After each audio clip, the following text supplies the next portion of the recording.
Köp qırlıq alim Abdüşkür Muhammed Emin. Uyghur milli medeniyeti ve Uyghur tarihi tədqiqatı sahəsidəki bösüş xarakterlik ilmi muvaffaqiyatları hem bədii icadiyat sahəsidəki utuqları bilen şöhret qazanğan məşhur alim, talantlıq edib, töhbkar, mağribçi Abdüşkür Muhammed Emin 1933 yılı 9. ayının 28. günü Sultan Sutuq Buğraxan dəfni qılınğan Atuş'un Məşhədkə tutaş Bağırıq kentideki okumuşluq ailede dünyaya gelgen. Bağırıq kenti Abdülkadir Damollam tuğulğan munbet zimin bolup bu kentin yetişip çıkan sanaksız ölümalar ve ziyaliler aldınqı əsrinin keyinki yerimideki Uyghur milli mevcutluk küreşlerinde halkılık rol oynagan idi. Abdüşkür Muhammed Emin tuğulğan mezgiller Qashqarni merkez qılğan Tarım Vadisida Şərqi Türkistan İslam Cumhuriyeti yeni kurulgan ve közünü jumup açqıça yemirilgen boran çapqınlıq yıllar idi.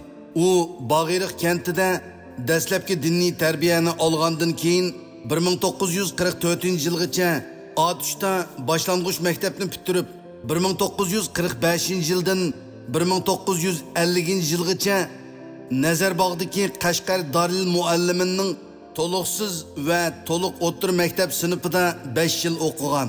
1950 yılının ahiri Ürümçideki atalmış Şinjan İnstitutu'nun Biyokimiya Fakültetiga qabul qilingan. 1953 yılı o'qish bitirib mektepning o'ziga taqsim qilingan. U bu mektepte bir tarafdan o'simliklar fiziologiyasi, o'simliklar patologiyasi, haşeratşünaslık qatarlıq derslerge tercüman o'qituvchi bo'lgan. Yani bir tarafdan fizika, matematika, biyologiya, ximiya ve agronomiya sınıflarga felsefe derslerini öğretken. 1953 yılı o Xitayning Xi'andagi G'arbiy Shimol universitetiga qo'shimcha o'qishga avatilib bir yil bilim oshirgan. Aspirantlikni bitirib, ona maktabiga qaytib kelgandan keyin felsefe o'qituvchisi bo'lib, bir necha xil ders o'tgan ve münasebetlik derslikni bir qo'lliq tuzib chiqqan. Bu chaqda amdili 20 yoshga kirgan iqtidorli yosh o'qituvchi 1955 yildan boshlab nashr qilingan atalmış Şinjan İnstitutu ilmiy jurnalining mas'ul muharrirligini qo'shimcha ustiga olgan. Uning tadqiqot hayoti ana shu yillarda rasmiy boshlangan. Uning ikki xil tilda yozgan Uyg'ur xalqining 11. asrdagi ikki büyük alimin namlıq ilmi makalesi 1956 yılı mezkur ilmi jurnalının Xitaycha hem Uygurcha sonida e'lon qilingan. Bu ilmi makale Şərqi Türkistan Uygurları arasında Qutadğubilik ve Türkiy Tillar Divani tədqiqatı sahəsidəki tunji ilmi tədqiqat idi. 1957 yılı 12. ayda Ürümçide başlangan atalmış yerlik milletçilik karşı çoğ tazlaş terörlük hareketi başlangandan keyin 1958 yıldan 1959 yılgacha bo'lgan 2 yildek vaqtda sanaksız mağrib serkileri ve ziyaliler eşeddi yerlik milletçi qalpıqı keydirilip jazalangan. Abdüşkür Muhammed Emin mu yuqorqi ilmi makalesi sebebidin 1959 yıldan ta ki 1979 yılgacha top-to'g'ri 20 yil ashaddi yerlik millatchi qalpıqı kiygan. Oqibat u 1959 yılı u maktabdagi ilmiy xizmatidan haydab chiqarilib, emgak bilan tarbiyalash o'rniga avatilgan. 1961 yılı u emgak bilan tarbiyalash o'rnidan vaqtliq qo'yib etilgan. Abdüşkür Muhammed Emin 1966 yılı medeniyet zor inqilobi boshlanganiga qadar davom qilgan o'tkinchi 4 yildek jarayonida atalmış Şinjan Universiteti kütüphanasida nazorat ostida ishlagan. Bu jarayonda bu ilm xumar olim Xitoyning mashhur klassik asarlari bo'lgan elni idora qilishning o'rnaklarini 24 tarixni Angliya dramaturgi Shakespeare'ning 36 sahna asrini Hindistanning Ramanaya Mahabharata dastanlarini Sovet İttifaqıda nəşr qılınğan 15 tomluq dünya tarixini, umumi tang nəzmələrini Byron'ның Don Juan dastanını, Homer'ның İllada ve Odessa dastanlarını, Yunan ve Rim'nin efsane rivayetlerini, Kur'an-ı Kerim, İncil ve Tevrat'ның Xitaycha tercüme nusxaları, Platon, Aristotel eserlerini, Dante'nin Tengri Komediyesi dastanını, Gomorro ve Tianhan'ның tarihi dramalarını, Marcus İngiliz eserlerini, Nevai, Babur, Meşrep şiirlerini okugan ve ügengen. U bu jarayonda 30 necha xotira daftarini ügüniş xotırası bilen toldurgan. Javahirul Haqqaiq, yani haqiqat javharlari degan mavzuda qadimki Turan tarixi nomli kitobning dastlabki nusxasini qo'ldan chiqargan. Yana barmoq vaznlik bir turkum muhabbat liriklarini yozib chiqqan. 1970-yillarning oxirlari atalmış medeniyet zor inqilobi oxirlashgandan keyinki dastlabki mezgilda izdinish ve ijod qilish ro'yi kuchlik bu olim oq terrorlik qoplagan ashu ansiz yillarda parcha yozgan 500 parchadan ortiq ruboyisini ratlagan. Savdoliq Taajjubnomasi nomli lirik asarlar to'plamini to'liq tamomlagan.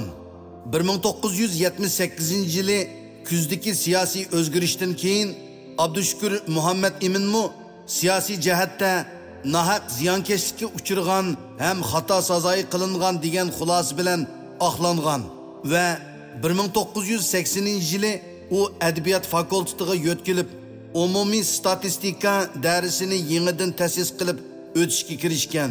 Shuningdan keyin uning kitob, maqola, ruboiy, she'r g'azallari orqa-orqadan e'lon qilinishga boshlagan. 1986-yili u Yaponiyada ilmiy ziyoratda bo'lib, O'rta asr Uyg'ur milliy madaniyatining yetuk qomusi qutadg'ubilik degan temada leksiya so'zlagan. 1980-yillarda uning 200 parchadan ortiq ilmiy maqolasi Uyg'ur klassik muzikasi 12 muqom haqida, Sharqiy Turkistonning tong davridagi naqshi usul san'ati, Farabi va uning falsafa sistemasi, umumiy statistika, çoğuluk, ruboiyat 1, ruboiyat 2, Qarliq tog' shajarasi qatorliq kitobları nashr qilingan. Uning yana 1980-yillardan keyin e'lon qilingan ruhni sog'lomlashtirish, millatni gullantirishning muqaddimasi, hasadxo'rlik haqida hasratlik xiyollar, Arifnoma, Ipak yo'lidagi 9 hikmat, Ipak yo'lidagi bir cho'ng illat qatorliq bir qator esil maqolalari va Siktayla, Sakla, Uyg'urlarning kiyim-kechak madaniyatidagi an'anaviy izchillik, Uyg'ur ajdodlari madaniyati, İslamiyatdan ilgirki va keyingi g'arbiy yurt usul san'atining tarixiy uchuri, Mir Alisher Navoiyning madaniyat tariximizdagi o'rni 12 muqam va Navoiyshunoslik an'anasi, No'ruz bayrami ve onun tarihi qatlami to'g'risida haqiqat ustida izdinish, haqiqiy tadqiqotchining burchi qatorliq ko'plagan ijtimoiy mulohiza va tadqiqot maqolalari ijtimoiy hayotimizni tushunishda va madaniyat tariximizni tadqiq qilishda yangi yo'l ochib berdi.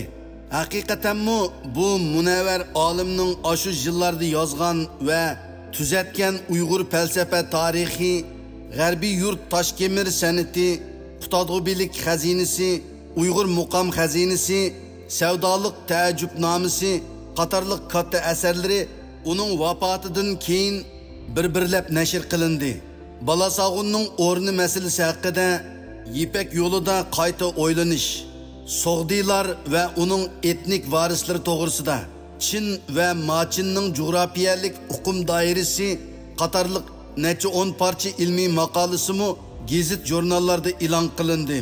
Bu asarlar Uyg'ur tarixi va Uyg'ur madaniyat tarixi tadqiqotiga yep-yangi tus qo'shgan. Olim Abdushukur Muhammad Imin muqamlarning tarixini bizga tunishtirganda, buningdan 2000 yil ilgirila ko'p qism Uyg'ur kuylarining muqam shakliga kirib bo'lganligini qayd qilgan.